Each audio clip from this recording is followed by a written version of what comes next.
You see these 20 guys here with me?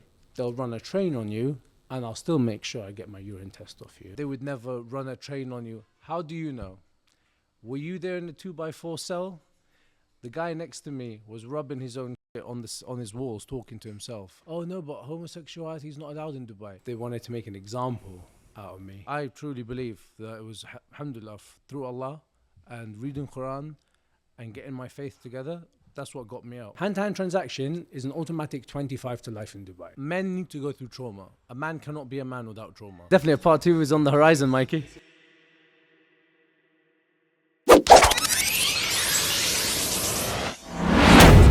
Welcome back to the BlueTick show, the world's fastest growing show. And opposite me today, we've got the first ever part 2. Z, welcome to the show. Thank you for having me back. Pleasure. So everyone knows you. You've done death row in Dubai. And we've had loads of comments. Loads of people want to know what you ate, what it was like, and what the afterlife after death row in Dubai was really like. So talk to us. Well, in a nutshell, basically, as you know, death row, 25 to life, 9 years, did 4 years. I was at the wrong place at the wrong time, basically. I was young, reckless, did my time but, was slapped with charges that were exaggerated, made an example out of.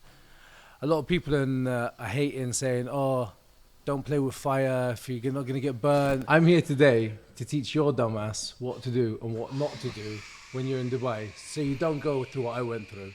A lot of people in the comments are like, oh, he deserves what he got. I never said I was a Pablo Escobar doing it large. Do you know what I mean?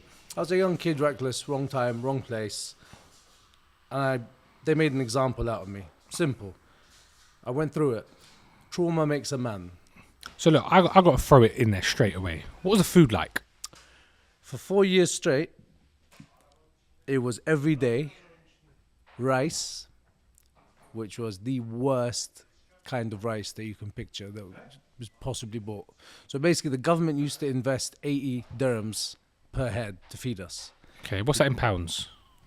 About £15. £15 per person? Yeah. That's not bad. They used to use 8 dirhams out of that, £2. 8 dirhams? Yeah. Okay. So which is £2. So they pocketed the rest. So we were getting the cheapest possible low grade food. So on the Sunday we'd have some form of beef, but it wasn't beef, some animal of some sort. Yeah. In some slop rice. Every day it was a different slop with rice. So everyday rice, basically. Everyday rice. My stomach till today, bro, is suffering from the food. It's abnormal. Some people in there who had connections or friends or coppers would get meals from the outside. It was all about who you know, what you know. Some people are living it large. Some people are getting the normal jail food. So we had loads of comments say, well, what did you expect? You've gone to Dubai, United's a Muslim country, You've got drugs. What did you expect? You deserve it. Let me say one thing. It's nothing to do with religion. For those who are saying, oh, you went to an Islamic country, there's a lot of comments about, oh, they would never run a train on you. How do you know? Were you there in the 2x4 cell? The guy next to me was rubbing his own shit on his walls, talking to himself, having a two-way conversation. For 4 years, I was in and out of solitary. So let these people who are in the comments come and say that to my face, or go through what I went through, and then keep a sane mind. A lot of people ask me, Z, how do you stay sane going in and out of a 2x4 solitary cell when the guy next to you is rubbing his own shit on the walls, talking to himself? To be honest, it's make-believe. You have to lie to yourself. I was lying to myself, telling myself, you've been through worse, it's all right. Yeah. I didn't, though. I was a 19-year-old, internally, not freaking out in a way, but you have to adapt. And that's when I learned, as a human, God has created you to adapt to whatever situation you're in. What's going on, guys? If you're watching this on YouTube, make sure you scroll down. We're now live on Spotify, so you can watch us while you're driving, listen to us while you're in the gym. Pretty much just listen to us anywhere. And make sure you give us a 5-star review on Spotify. Thank you. So one thing I want to say to all the viewers, if you're watching this and you're thinking, what in the fucking world did Z go prison for? In Dubai, he was on death row. If you haven't watched the first episode, hit somewhere. There'll be a link or something popping up somewhere right now telling you to go and watch the first episode. Go and watch that. before you carry this on, go and watch that. And while you're looking at that, hit like, because likes really help the video. And subscribe. Yeah, also subscribe, but hit like. We're nearly at 20,000 subscribers. Let's go. And just to clarify, it was over. They found 0.003. Yeah, because As I a think reminder. we put 0.03. Yeah, It was 0.003. It was an empty bag with traces, basically. Yeah. And that's what they made a case based on. I got slapped with charges that were over exaggerated, tortured from A to Z. Like we said in part one, like I explained, stripped naked, cold water in the middle of the night, threatened with electricity, anything. Someone said something funny. They're like, nah, this guy's lying. When they take a piss test, it's in a laboratory with nurses and doctors. What are you talking about? Are you going to a private clinic? Yeah. Well, and he's like, I did 2 years and it was lovely. Go do another 2 years then if you enjoyed it so much. Yeah. No, Is I it- hear do you you. know what I I hear mean? you. You enjoyed it that much, you better go enjoyed back. it that much. Go back and do another 2 years in the laboratory with your nurses and your doctors. No, and loads of people who have watched part one, because it got 70,000 views, it's done very, very well. I think it's the first ever podcast on YouTube that has given people a real dive into what Dubai is really, really like. Because there were so many people, they look at Dubai and they see it as a fantasy world. They see it as a dream come true for people. You went and experienced Dubai to a place you'll never want to go back to again. Oh, And yeah, you can't. We know that. But what is some things that you've learned? And of course, they say trauma makes a person, like you said. absolutely. And what do you really think you've learned from doing them 4 years in a Dubai prison cell? To be honest, the most important thing and the one thing that I've learned and that I carry with me till today is hope. I used to see hope as like hope in life generally. I used to see it as a roller coaster. So sometimes you're hopeful, sometimes you're not. Yeah. After what I went through, you have to stay hopeful. You have to have that make-believe mentality that no, it will happen. And you have to be true to yourself and to God. I mean, like I said in part one, through reading, I truly believe that it was, alhamdulillah, through Allah and reading Quran and getting my faith together, that's what got me out. Forget all the politics and the laws and all that. It was through my faith. So to be honest, it's my faith. And embracing the trauma. Stress can either motivate you and discipline you, or it can destroy you. So for 4 years, thinking, not knowing, when am I going to go out? When am I going to go out? If I am not, am I not? You have to have a constant hope. You have to have a constant, as they say, husn dhann billah, which means you have to have the best intentions towards Allah. And you know that He's going to reflect it back on you. I guarantee you, I did something in there that I truly believe is the reason that I came out. All right, hold on to that, because there's viewer retention. We need the viewers to hear that in a bit. I don't want anyone to go who's watching this. Hold on if you want to hear what he's talking about. Z, I want you to explain to the viewers your first week in prison, your last week, and now life after prison. Take your time. I know it's hard to think back, but actually run me through what it was really like when you walked in there and you thought, fuck, I'm going to spend the rest of my life in here. I'm dying. Because that is what you was. You was death row, meaning you're going to die in there. Well, I still, the smell of walking in, it's the smell of the wing, I remember it. Like, take me through the mental thought process of actually So, deep in life. What's going on, guys? This video is being brought to you by Maurice Andrews Solicitors. As you're all aware, we've done a season 2 all about crime. If you watch that all and you're in any situation like that and need help getting out of this situation, reach out to Maurice Andrews Solicitors and see if it's something they can help you with. Remember, there's a defense for every offense. as soon as you get there, first week, they take you to solitary to make sure that you haven't swallowed or ingested any drugs. They come every few hours, make you squat naked, make sure that you're not carrying anything, and so forth, for 3 days. Yeah. Yes. After that, they take you into induction and take you down the wing. First week, you go in after the 3-day Coughing session. coffin session of squatting every 2 minutes. You're taken into the induction wing, and you're taken straight to the death row and 25 to life. You're taken straight to the death row and 25 to life wing, which is like they call dead wings, dark, miserable. Everyone's lost hope in life. Yeah, of course. First week you go in, you're basically like fresh meat. Yeah. So everyone's coming, asking questions, trying to see. Luckily, because I speak Arabic, I managed to, get Swindle your way through, talk to a my few way people. through, found a place. I was sleeping on the floor for the first 3 months. I didn't have a mattress for about 3 months. So it was one duvet on the floor, in the middle of the corridor in the wing. No one will give you a bunk. After 3 months, finally get a bunk.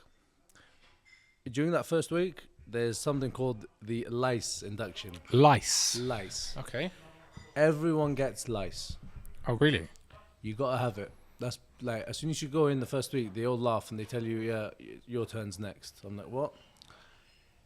2 days in, you start itching because they give you, the duvet they give you, they don't tell you that it's been used by 20,000 other guys before you.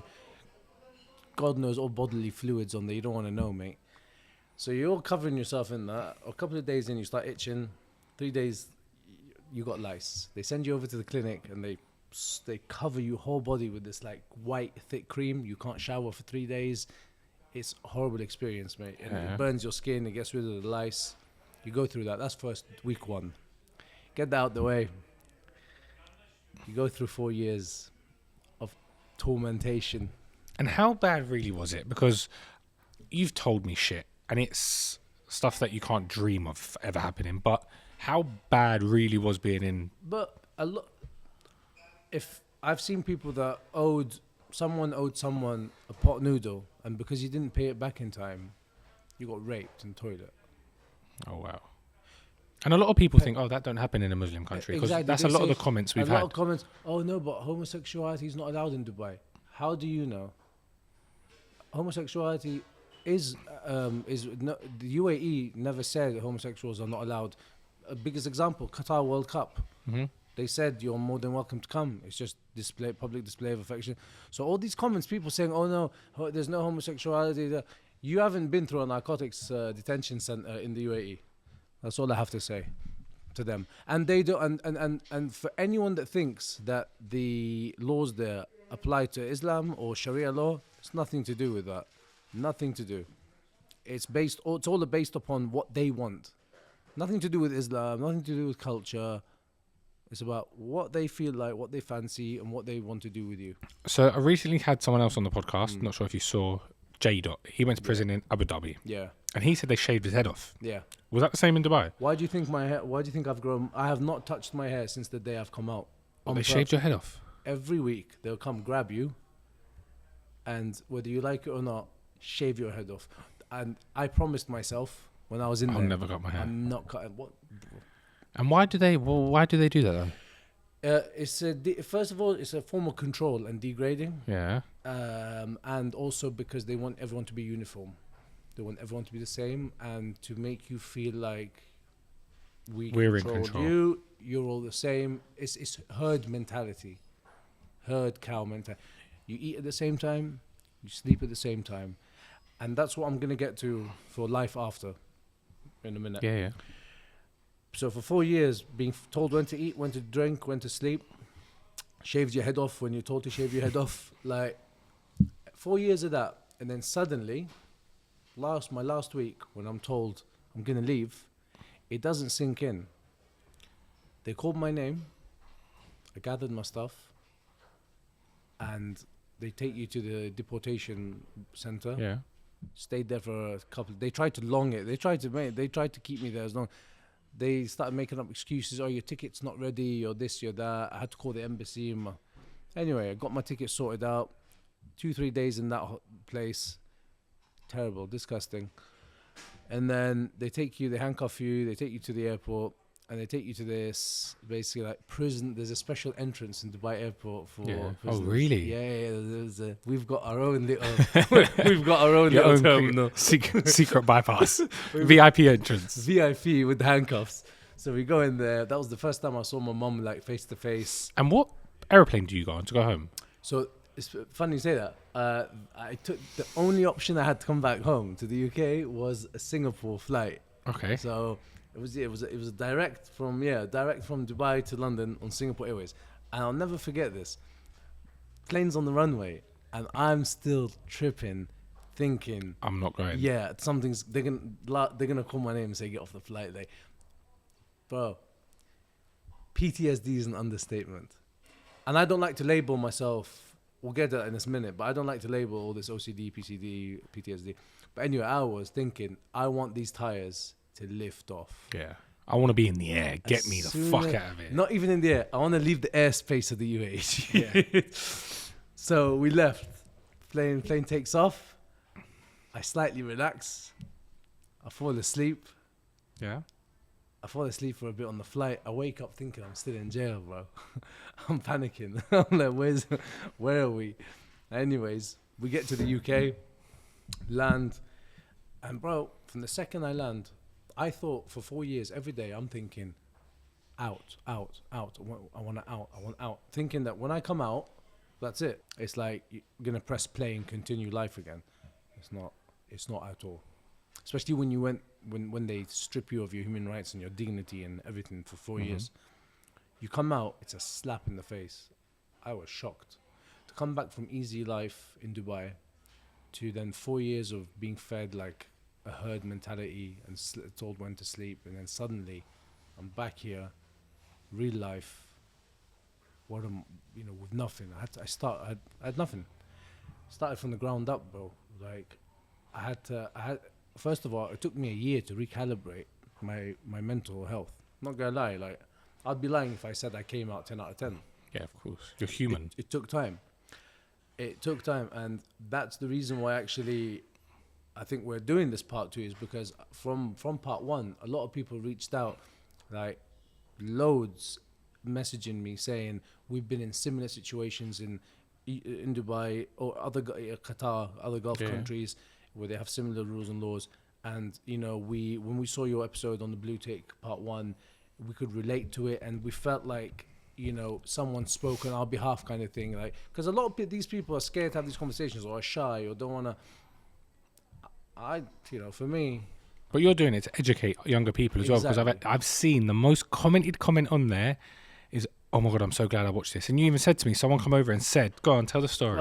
I was in so on the way back from my trip in Bosnia. Yeah. I was in Paddington Station to catch the train, and this couple come up to me, and he just fist bumps me. I had my headphones in, so I had my headphones. I was like, "You alright?" He's like, "Yeah, big fan of your show, of your episode and the BlueTick show. Is Mikey here with you?" I was like, "No, I just came back from the airport." Yeah. He's like, "Oh, well, send my regards, big fans." And he's like, "Because of you, we actually double checked out. We were flying to Dubai 2 days before we saw your episode." And he's like, "Because of you, we found an empty bag of cat in one of the coats or something." He's like, literally, "Because of you, we were extra cautious and we took it out." He's like, "Thank you." I was like, even just that, us speaking on this podcast and giving the viewers something to know. I could have imagine this had 70,000 views. Yeah, it's had over 10 million clicks on TikTok. Yeah, across all our platforms. I think on Instagram, like that's on one of the reels, 200,000. Yeah, one of so them. There's been millions of people who have watched you talk about your time in Dubai prison. That I can guarantee has helped loads of people who have just thought. Even my boy went to Dubai yesterday, and he goes, "Bruv," he goes, "Fuck that, bruv." He goes, "I checked my bag 10 times." He goes, "I ain't getting nicked." Bro, they swab everything. Because beforehand, my friend, he went and bought a whole new bag because he thought, "Oh, you know what? I do like." He does a little bit of drugs here and there, and he thought, "You know what? Fuck that, man." He goes, "Ain't worth it." Bro, like someone was in Amsterdam and they stopped him because there was something stuck on the bottom of his shoe, like a residue of weed or something, and he got done for that in Dubai airport. It was just on the bottom of his shoes. Mental. And how do you feel about, if I know you're banned from Dubai now? For the people who haven't watched part 1, Z is now permanently banned from the UAE completely, no? You're allowed Saudi though, no? Yeah, I can go to other Gulf countries, but not the UAE. Not the UAE. So, if Dubai said, "You know what, you're allowed back in," would you go? Just for a few days. You actually would? Just for a couple of days.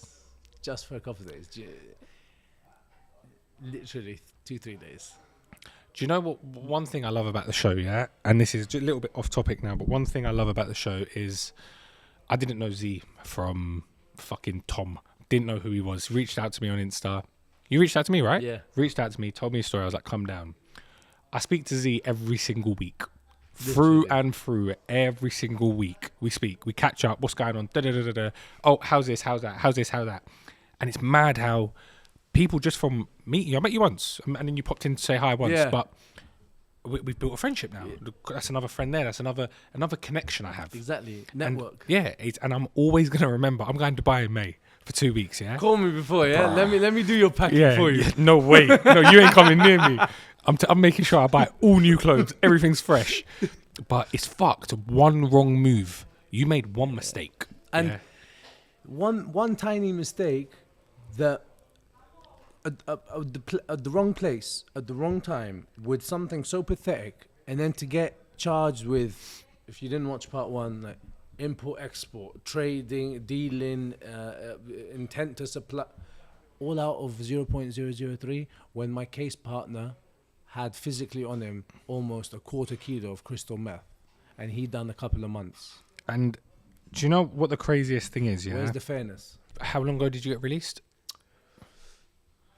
What year was it? 2018. 2018. Beginning yeah? of 2018. So what's that? 5 years ago. Yeah. 5 years ago you got released. I don't care what you say. I don't give a fuck how much of a strong mind you are. There are days where it must haunt you. You must be laying in bed thinking, fuck me. PTSD is a real thing. Like, I don't care how strong of a mind you've got. You can sit here in front of me and say, no. Bullshit.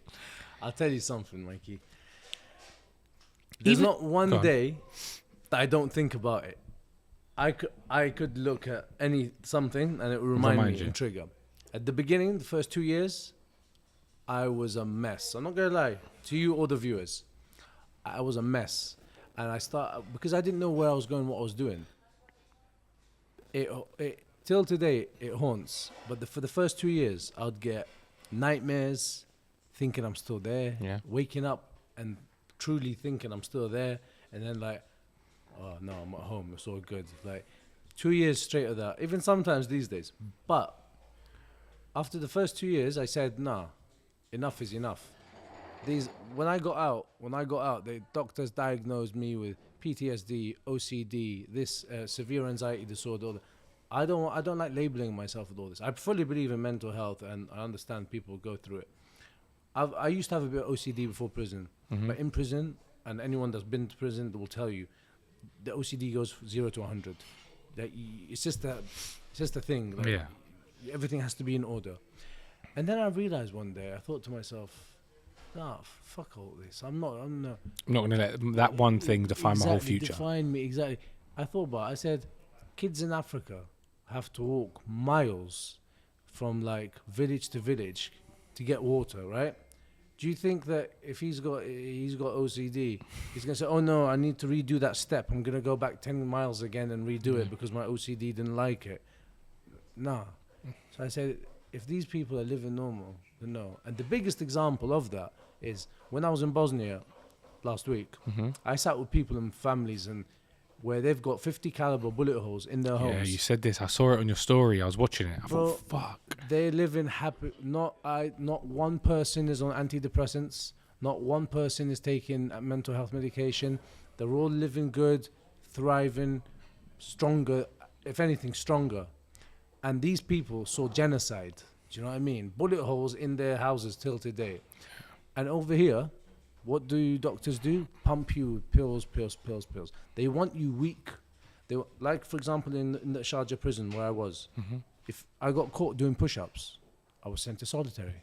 Fuck off. Yeah, I was So punished. there was no gym in there? No, you're not allowed. We used to break the broomsticks, fill water bottles and tie them, and like that was our bench press. And if we get caught with that, we're fucked. Really? Yeah, I was sent push-ups, caught, sent to solitary. Boom. So they wanted you to be as weak as possible. They want you weak, and they just want to feed you this food, crappy food. And then I came back here, and then the system here is pump everyone with pills and antidepressants and slow them down. Then I came to a realization that, do you know what? I'm not labeling myself with nothing. depression is a feeling. It's an emotion. I understand that the people that suffer from mental health, depression, but for me, depression is a feeling. It's a state of mind. And if you can control your emotions, you can control your actions. Because I know a lot of people, guilty myself, I used to react based on the first emotion that comes out. Yeah. You can't. People, like I said, people ask me, how did you stay sane doing that while people were rubbing shit on the walls next door? It's by controlling your emotions. And you said earlier on there was one thing you done that helped you get through prison. Talk to us. This thing, and I guarantee anyone who's got a problem right now, if you're a Muslim and you've got an issue, a serious issue, I guarantee you, DM me and I'll give you whatever you want if your problem isn't solved. Surah Al-Baqarah, the second surah after the Fatiha. Yeah. It's about 48 pages. It's a bit long. Yeah. Takes about 45 minutes to read. But if you read that surah every day for 40 days, I promise you whatever's going on in your life will get fixed. That's what happened to me. People underestimate the Quran, bro. People underestimate the Quran and how we can take advantage and how powerful and how inspirational the Quran is and how it can change things. That was because if you think about it, that was the Prophet Muhammad's gift. That was his miracle. Every prophet had a miracle, and that was his special, the Quran.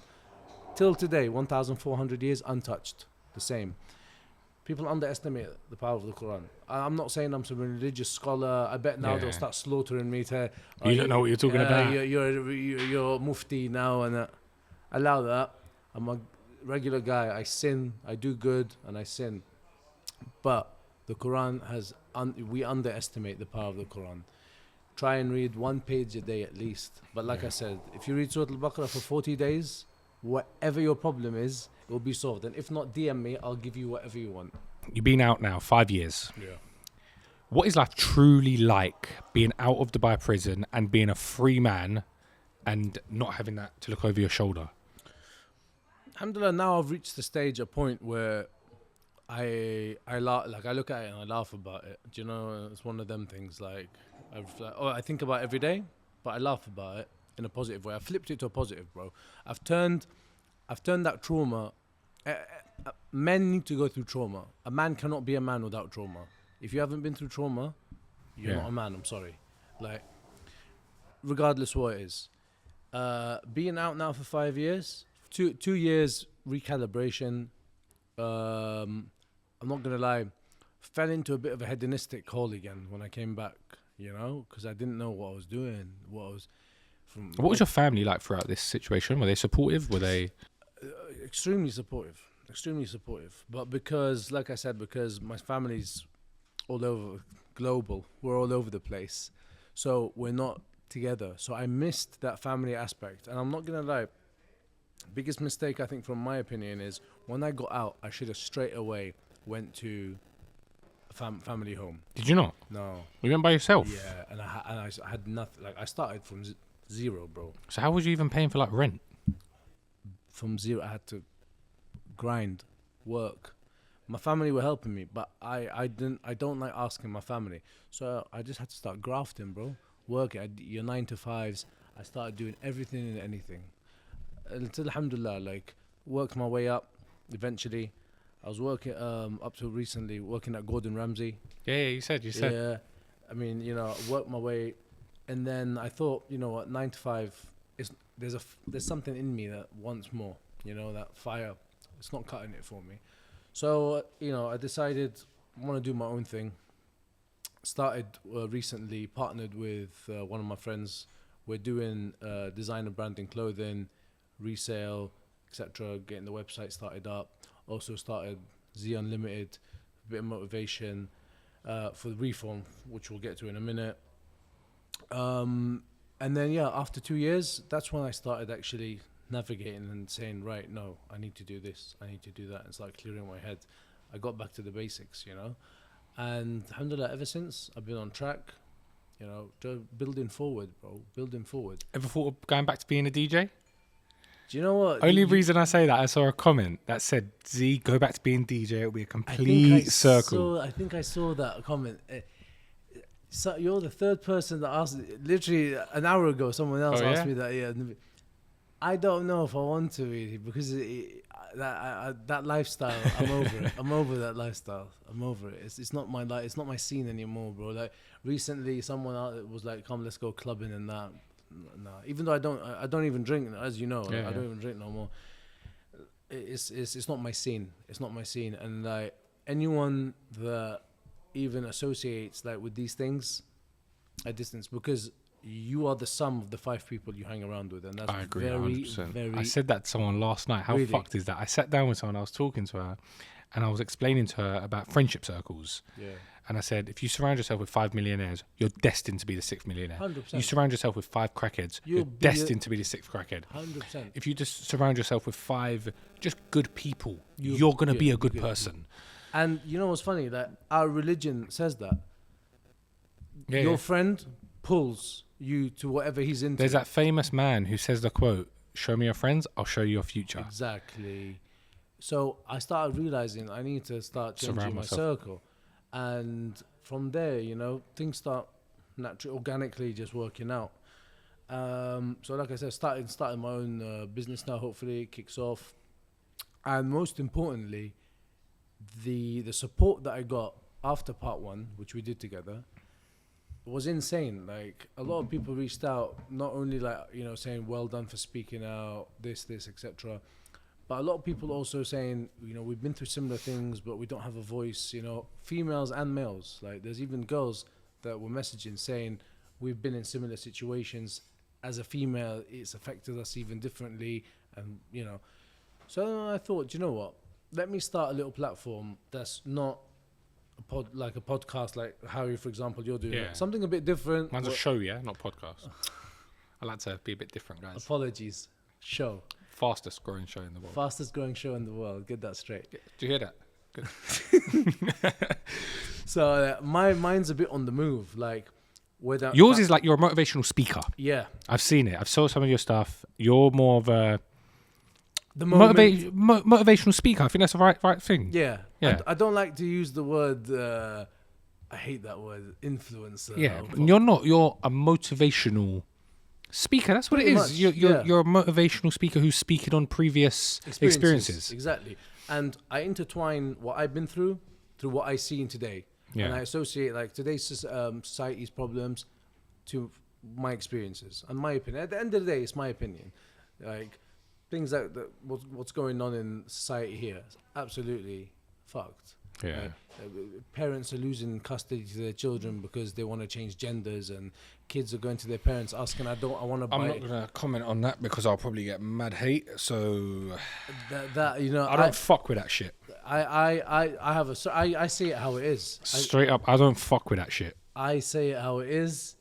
I believe there's 2 genders, and if I'm gonna get hate for it, honestly, hate me. Yeah. I believe there's 2 genders. There is a man male and there's a woman. female, and That's it. Yeah, that's it. There's nothing. You else. can't switch. You can't change. No. If you're born with a dick, you're a born man. with a dick. You're born with a pussy, you're a You're woman. End of. That's the End last I of. want to hear of it. The people drive it. Do you know that there? You actually make me start ranting. It winds me the fuck up. What's wrong with you? I want to be I'm gonna identify as a toaster. I'm going to identify as the fastest growing show in the world. Hit subscribe to that. Do you know what I mean? It's bullshit. It's like on a bullshit. serious level, I think the problem with our society is, even down to when you was talking about mental health, society is making males lose their male Masculinity. Yeah, we're men. We're meant to be the backbone. The way I say it, yeah, a plant has roots. The man is the root of the family. Exactly. If the roots start crying and looking weak, the whole what's it called? The whole flower dies. Everything, the whole plantation A man goes should down. I know loads of women say men should cry. They shouldn't. No. A man should cry if he wants to cry in private by alone, himself. yeah. No one should ever see that. He should be the strength. If your woman sees you cry, You've you're automatically you're lost. you're broken. Automatically You're lost. broken. You're broken, and you cannot cry in front of your woman. And I deal don't with care your- whatever hate I get for that. You cannot. There's certain emotions that you cannot show because as You a become man, vulnerable. you have to be a leader. You become vulnerable, and if you're vulnerable, then who's steering the ship, who's flying this plane. Yeah. And it can't be, no offense, I'm not a misogynist, but it can't be her. Like I said, my opinion is there's roots in the tree, and a man is a roots. If the roots start dying, the whole plant goes. I'm a traditional guy. I think I'm very traditional. I like, look, it's a woman, respect a man, loyalty and respect. Yeah. That's it, those are the foundations. Man then provides. None of this masculine toxic energy that now society says, I don't care about all of that. Toxic, or you can call me toxic all you want. Toxic, but you're still main topic. That's my motto. That's what I live by. I'm toxic, but I'm still main topic. Exactly. I love it. Do you know? And I thrive off all the hate and one of the reasons, by the way, that I decided to like do this platform, come on your show, for example, and like do this BBC thing. I can't talk a lot about it just yet, but there's a BBC project going on. Okay. Soon come. How did you get how did they reach out to you for that BBC thing, by the way? they saw this thing called the BlueTick show. No, but on a serious level, yeah, as much as I take credit that the platform has grown to a substantial size, that's your story. But on your platform, of course, 100%. I'm not sitting here. I take credit for that. I do. I turn around and say it was my platform that voiced it. Yeah. But at the end of the day, your story has now been picked up by the BBC. I think that's the UK's biggest channel. Must be. BBC Three, yeah. UK's biggest channel in the UK, and your story is now going to be spoken about on the BBC. It's fucking amazing. Like, seriously, that's sick. I mean, I hope you dropped a little few BlueTick lines in there, but obviously 100%. Shout out to them, bro. No, I think even you sitting opposite me, if someone said this guy was in death row in Dubai for 4 years, I said no, he weren't. I said no way. That's one thing. A lot of people bump into me and say, when I tell them my story, they look at me and say, looking at you first sight, we would have never thought that you are. Yeah. How are you still okay up here? I say, I'm not, but I am. When I was in there, after a year and a half in, when I realized I'm not going nowhere, a switch flicked. Like a light bulb, something flicked in me, and it's been flicked ever since. My brain is constant. But back then it was worry, thinking. But now I've turned all this overthinking and that switch to in a positive way to how can I make my life better? How can I make myself better? How can I improve myself? How can I make myself as a man higher in status? Build. Because at the end of the day, a man is about his status. Let's be honest. Like, you can be as good looking, you can be whatever, but go on, I'll let you finish. I get in too much trouble for interrupting guests. Go on. Money does buy happiness, in a way. Yeah, definitely does. And and as a man, no woman is gonna. I mean, a 19-year-old can put an Insta picture of herself, get one DM, and she'll be on the yacht in Dubai, living it. The 35-year-old had to work his ass off to buy that yacht. Yeah. So as a man, you need to build yourself from a physical point of view, from a mental point of view, from financial point of view, and that's what needs to be the focus. And men are getting distracted these days because the main priority is women.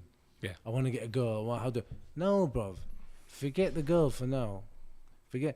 Work on yourself. We're truly forgetting. Like, society is making you on purpose weak, and just chasing just chasing pussy. And there's more to life than chasing pussy.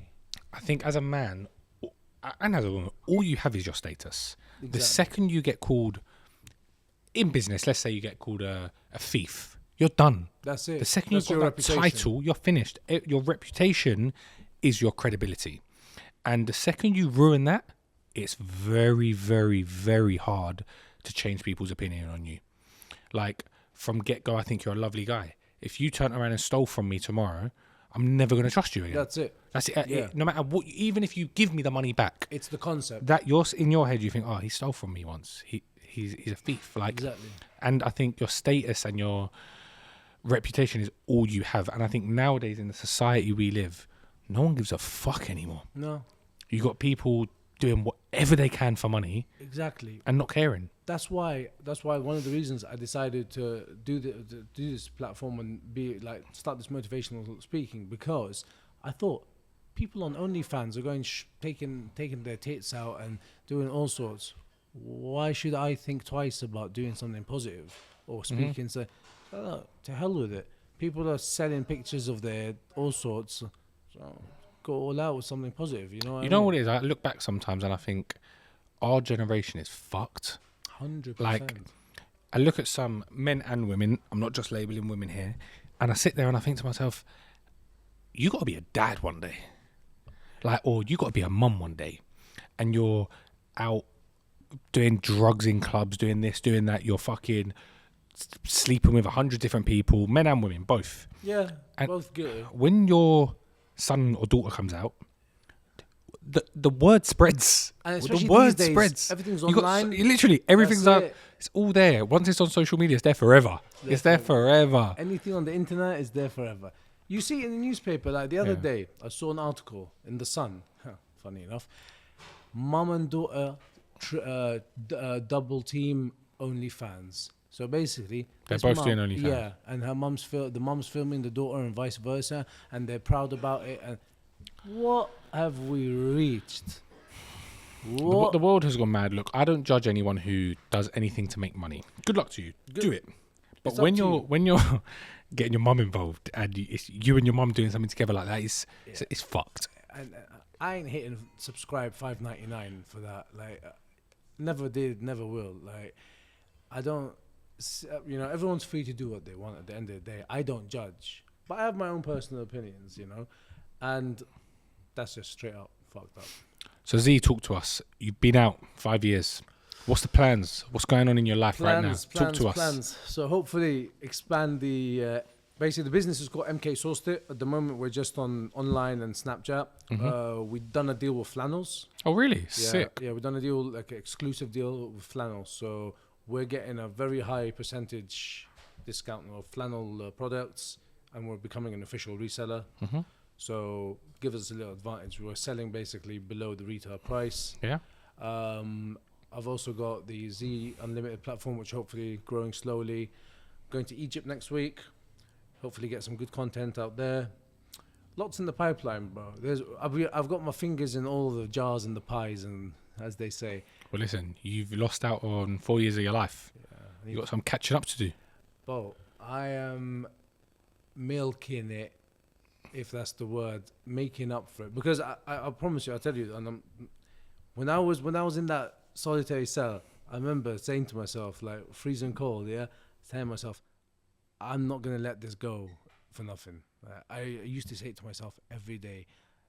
When they would come in, hood me, humiliate me, make me walk into a wall, headbutt a wall, I used to say to myself, this is not going to go in vain, like for nothing. I'm going to come out, I'm going to flip this round. And here I am, bro. Well, look, even down to you being able to sit here and voice your story is an achievement in itself. I say this to so many people who come on here who have been in prison, done this, done that, done loads of things. The fact you can come here after you've gone through that trauma and sit opposite someone with cameras on you, lights on you, and tell a story shows how much you've grown. Exactly. Exactly. A couple of years ago, I might have not been able to do this. Yeah. But like I said, use the pain, use the trauma. I enjoy the pain now. I enjoy all the hate comments. I laugh at them. I thrive at it. I think you see, I never ever reply. I've Yeah. never replied back to one comment. I see you replied. I see you terrorizing people in the comments. Only on Instagram. Yeah, you're every time I get a notification on the BlueTick show, because I don't ever go on the BlueTick show. I have someone who looks at their account. I'm like, for fuck's sake, Z, man, how many people are you going to comment back to? Do you know what it is? Like, at first I was ignoring. Then it got to like 200,000, and my phone's and then you get some idiots. See, you've got notifications turned on. Mine are turned off, so I don't see it as much. Mine's off too. Oh, they're off, yeah. But whenever I hit, when I go in the app, it's da, da, da, da, da, and so you see some stupid comments. Stupid. Oh no. Well, go through what I went through, and then come say it to my face. That's all you can say at the end of the day. You lived that life. You done it. And there were so many people who phoned me up, personal friends, like, did he actually go to prison? I was like, he ain't fucking lying. There ain't news articles out there for fun. Go check the BBC and Like, it's crazy. And we recently saw it. I'm not sure if he spoke about it or if it happened with Kaz Crossley from Geordie Shore. Yes. You saw that? Yeah. She got arrested. She's on bail. She's on bail. I think she's on bail. Lucky her. I think no, she's not. She's out now. She's out. Oh, she's out. And I think Dubai is slowly relaxing. Yeah. They are slowly relaxing Because of the tourism and the investment and the business, because they realized they can't start. They finally understood Dubai only though, not Sharjah. Because not Sharjah. Dubai is understood that they have to accept the norms and the culture of the West slightly. So if someone comes in with a few slightly, like after I left, they dropped the sentences and fancy that. Do you know what I mean? They started dropping they instead of punishing foreigners, they deport them straight away. Mm-hmm. So back in my time, it wasn't like that. You know, interviews here, no comment. Over there, no comment. You get a slap. You can't no comment your way through an interview. Do you know what I mean? Now I think like they're slowly starting to change things. Over there, it's like you did this, no comment, slap. My statement, I didn't even get to read it. I don't know what was on it. They made me sign a statement. Yeah, bro. I was beaten to sign a statement. I don't even know what was written on it. That it goes to show. And then I found out later that apparently I'd signed a paper saying that, I import and I export and So they give you, it's for those that say, oh, you did the wrong and but there's also a judicial system that people have to follow and that the human rights do exist. So you can't just beat someone up guilty until proven innocent. It doesn't work like that. It does. But that is, everyone knows that about Dubai now. You go there and fuck up, you go prison. That's it. Simple. Like it's you follow our rules, or you get the fuck out, or we're gonna punish you. And people, and when people think Dubai, they think just Sheikh Zayed Road, because what they see, Atlantis Hotel, the Palm, White Beach, and like five Palm, and a few. That's the Nusret. and Nusret. Go pay £1,000 for. I've done that. Mental. I went out when I was out there. I went to Dubai. I was there for 2 weeks with the boys. We went to Nusret twice. Each time we went, it was £500 a head. Yeah, there you go. £500, and it's not even worth it, to be honest. 500. I remember, and I was sitting there like a dickhead. You feeling like eating the food. Yeah. Bill comes out. Yeah, pay it. Come back to the UK because when I'm on holiday, I never look at what I'm spending. I'm on holiday. So you look when you come back. I was like, I've done the exchange rate on my phone. I was like, what's this? £500 for steak. £500 fucking pound. For what, bro? For one person. Your steak is better. 100% standard. Come on, Melin, way forward. Honestly. Now look, Z, I want you to talk to the audience. There must be some shit you gotta say. It's been a month, or no, it's been longer. It's been about 2 months since we last filmed. Yeah. It took a month to come out. And just you talk, say whatever you want. I'm gonna let you this. At the end of the day, it's your time to speak. What I have to say is, for anyone that's young, 18, 19, be careful who you spend your time with. Invest in yourself. Don't invest. Some people are bills and some people are investments, like in your life. And you have to invest in people that are investments, not bills, because they'll just suck your energy, suck your time. So you have to, your brain is basically, the way I see it now, your brain is an operating system, just like Windows or Mac. Yeah. You decide, there's no need to have 1,000 apps open. And if you're going through a rough time, you need to acknowledge and embrace whatever trauma it is, because and use it to your advantage. A lot of people like that reached out, so we're stuck in a state of depression. We can't move on from what has happened, or this, that.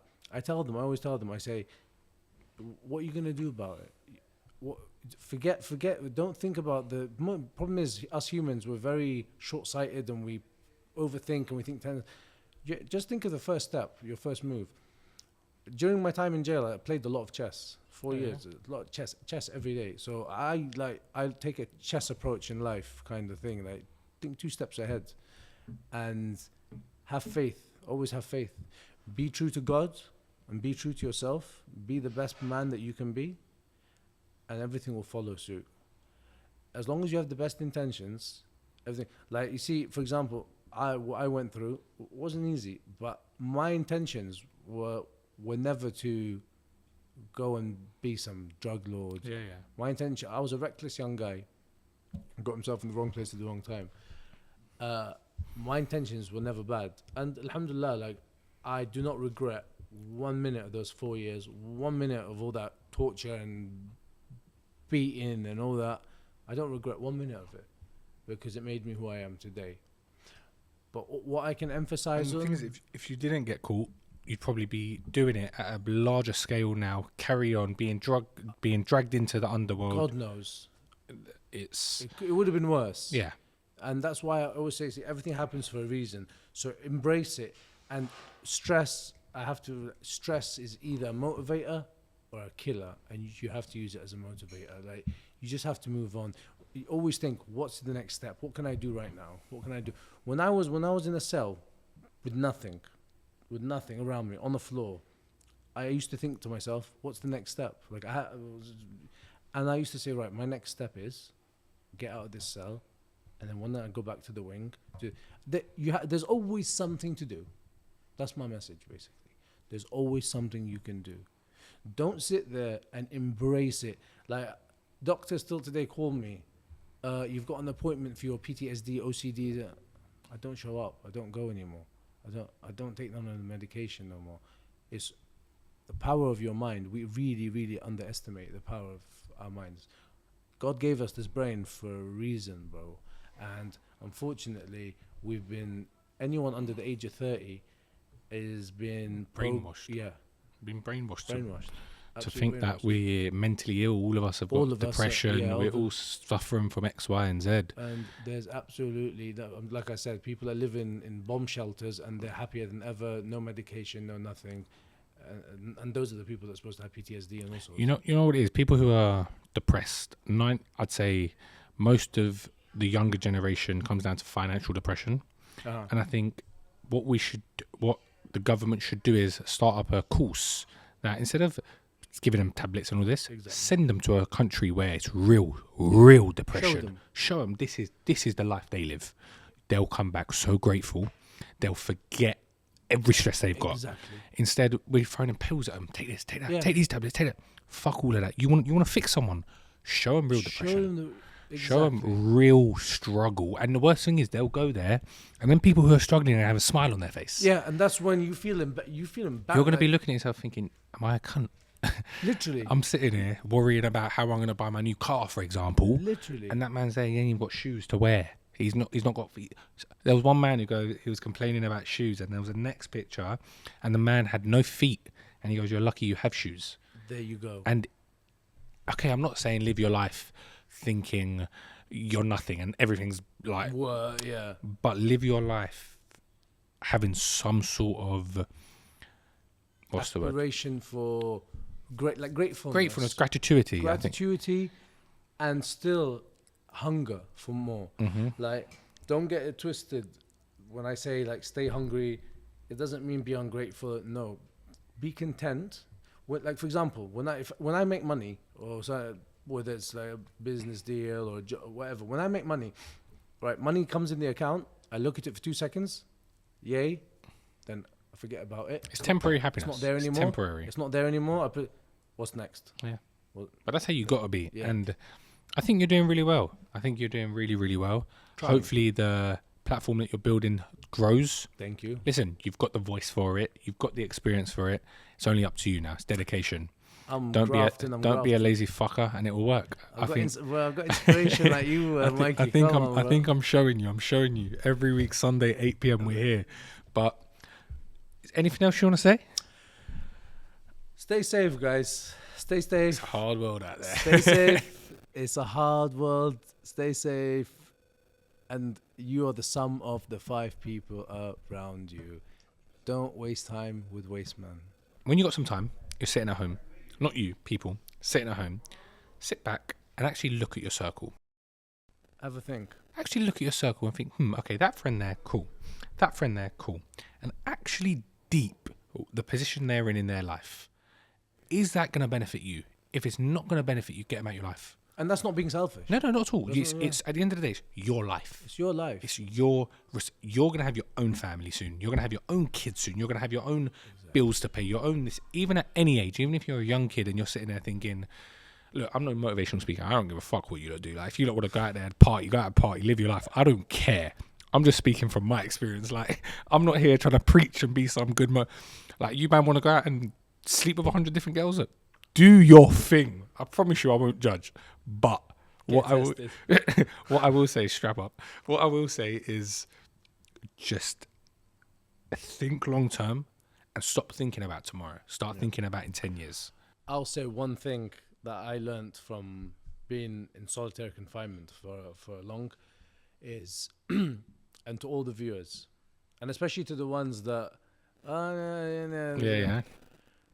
sit in your bedroom, leave your phone outside the room, and sit in your room, close the door, no TV, no distractions, just sit on your bed and look at the wall, and don't start thinking about today or your day. Just let your let your thoughts roll, and see what for 45 minutes. Just 45 minutes. I'm not telling you days like hours.